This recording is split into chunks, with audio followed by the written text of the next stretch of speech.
Hello guys. UGC net 2022 की final answer की आज जारी कर दी गई है। फाइनल आंसर की जारी करने के बाद आप जा सकते हैं यूजीसी नेट की वेबसाइट पर जा सकते हैं। वहाँ से आप फाइनल आंसर की पीडीएफ में आपको मिल जाएगी। वहाँ पर आपको अपना रोल नंबर या एप्लीकेशन नंबर या डेट ऑफ बर्थ ऐसी कोई डालने की ज़रूरत नहीं है। वहाँ एक नोटिफिकेशन डला है, आप वहाँ जाइए और नोटिफिकेशन पर आप क्लिक कीजिए। आपको पीडीएफ में सारे सब्जेक्ट की जो है कि एक पीडीएफ मिलेगी जो फाइनल आंसर की है। और उस पीडीएफ में आप अपने सब्जेक्ट को देखिए। उस सब्जेक्ट में आप ये देखिए कि ड्रॉप्ड क्वेश्चन कितने हैं। ड्रॉप क्वेश्चन जितने भी हैं उनके मार्क्स सभी को मिलेंगे। अब सवाल ये है कि फाइनल आंसर के आने के बाद रिजल्ट कब आएगा। तो देखिए 26 अक्टूबर यानी कि 26 अक्टूबर को जो है कि फेज़ 3 के लिए उन्होंने प्रोविजनल आंसर की के लिए लास्ट डेट रखी थी 26 के बाद 2 तारीख को। यानी कि इन 6-7 दिनों में उसने जो है कि फाइनल आंसर की जारी कर दी है। 6-7 दिनों में फाइनल आंसर की जारी करने का मतलब ये है कि एनटीए बहुत सीरियस होकर काम कर रहा है। ऐसी स्थिति में अब 6 से 7 दिनों में आपका फाइनल रिजल्ट देखने को मिल सकता है, या इससे भी पहले आपको आपका फाइनल रिजल्ट देखने को मिल सकता है।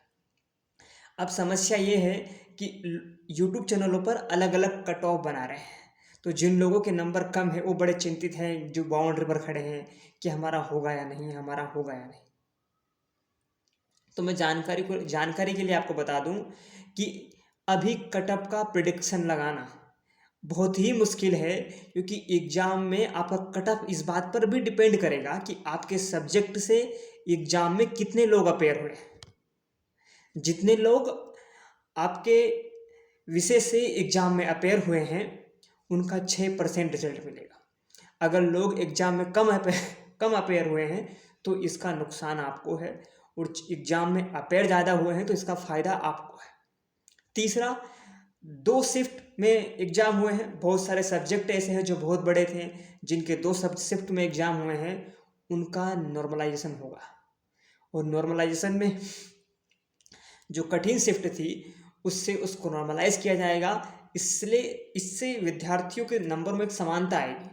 और जो जैसे कि सेकंड शिफ्ट कठिन थी, हिस्ट्री में अगर देख लिया जाए तो उनकी सेकंड शिफ्ट कठिन थी, तो उनका कहना है कि हमको तो नुकसान होगा, हमारे नंबर कम है। ऐसा नहीं है। जब नॉर्मलाइजेशन होगा तो वो सबको इक्वल कर दिया जाएगा। और नॉर्मलाइजेशन ऐसा नहीं है कि नॉर्मलाइजेशन नहीं होगा। पिछली बार एग्जाम में भी नॉर्मलाइजेशन हुआ था और नॉर्मलाइजेशन होगा। मैं आपको पुनः बता दूं कि 5 से 6 दिनों में, 7 दिन में नहीं होने वाले, 5 से 6 दिनों में आपको आपका फाइनल रिजल्ट देखने को मिल जाएगा। इसलिए शांति के साथ, क्योंकि प्रेडिक्शन अलग अलग तरीके से लगा रहे हैं यूट्यूब चैनल पर कि 48% होना चाहिए एससी कैटेगरी के लिए, 45 एसटी कैटेगरी के लिए, या 52, 53, 50%, ऐसा कुछ अलग अलग कट ऑफ आपको सामने बता रहे हैं अलग अलग सब्जेक्ट में।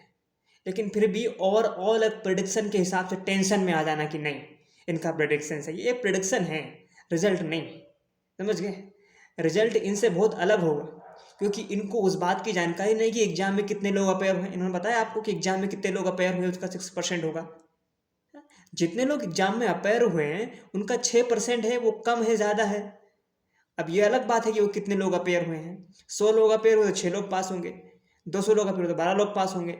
तो ऐसी स्थिति में एक एक्चुअल करेक्ट प्रेडिक्शन लगाना बहुत मुश्किल है। यहाँ तक कि आसपास भी किस चीज़ को प्रेडिक्ट करना बहुत मुश्किल है यहाँ पे।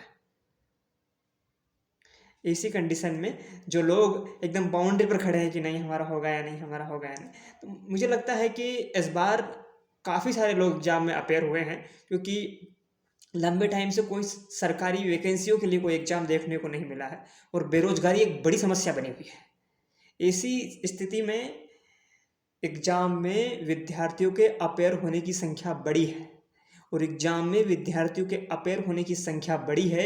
इसका फ़ायदा उन लोगों को होगा जिन्होंने सीरियसली पढ़ाई की है और एकदम बाउंड्री पर आकर खड़े हो गए। जैसे कि किसी की 50% है और 51% पे सिलेक्शन हो जाता है जनरल कैटेगरी में, ऐसा कुछ है, तो उन्हें उस चीज़ का फ़ायदा होगा। तीसरी चीज़ कि भैया 12% रिजल्ट आएगा या 6%, तो मैं आपको जानकारी के लिए बता दूं कि आप किसी भी मुगालदे में मत रहिए, किसी भी भ्रम में मत रहिए, किसी गलतफहमी में मत रहिए कि 12% रिजल्ट आएगा। रिजल्ट 6% आएगा। पिछली बार की हकीकत बताऊँ आपको, पिछली बार की हकीकत ये है कि इंग्लिश जैसे सब्जेक्ट में सिर्फ 3% रिजल्ट आया था। कितना परसेंट? 3% रिजल्ट सिर्फ इंग्लिश जैसे सब्जेक्ट में आया। हिस्ट्री में सिर्फ 4% रिजल्ट आया, जबकि जियोग्राफी में 8% रिजल्ट आया। बताओ, अगर ऐसा रिजल्ट आता है और आप समझ लीजिए कि जियोग्राफी में 3% आ गया, इंग्लिश में 8% आ गया, हिस्ट्री में 7% रिजल्ट आ गया, तो फिर उससे कट ऑफ प्रभावित होगा या नहीं? होता है कट ऑफ प्रभावित। आप देखिएगा जब रिजल्ट आएगा तो मेरी ये बात सही होगी, किसी सब्जेक्ट में 6% रिजल्ट देखने को मिलेगा, किसी सब्जेक्ट में आपको 8% रिजल्ट भी देखने को मिल सकता है, और पिछली बार से इंग्लिश के साथ होता 3%, ऐसे किसी सब्जेक्ट में 3% रिजल्ट भी देखने को मिल सकता है। आज की वीडियो में फिलहाल इतना ही।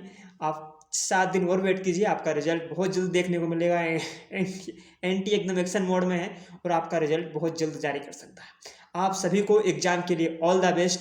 और हाँ, अगर आप यूजीसी नेट से रिलेटेड या पीएचडी एंट्रेंस एग्जाम से रिलेटेड कोई भी जानकारी सटीक सही समय पर जानना चाहते हैं और प्रमाणिक जानकारी जानना चाहते हैं, आप तक सही समय पर पहुँचे, तो आप इस चैनल को, एजुकेशन फॉर ऑल को आप सब्सक्राइब कीजिए, लाइक कीजिए और शेयर कीजिए। Thank you.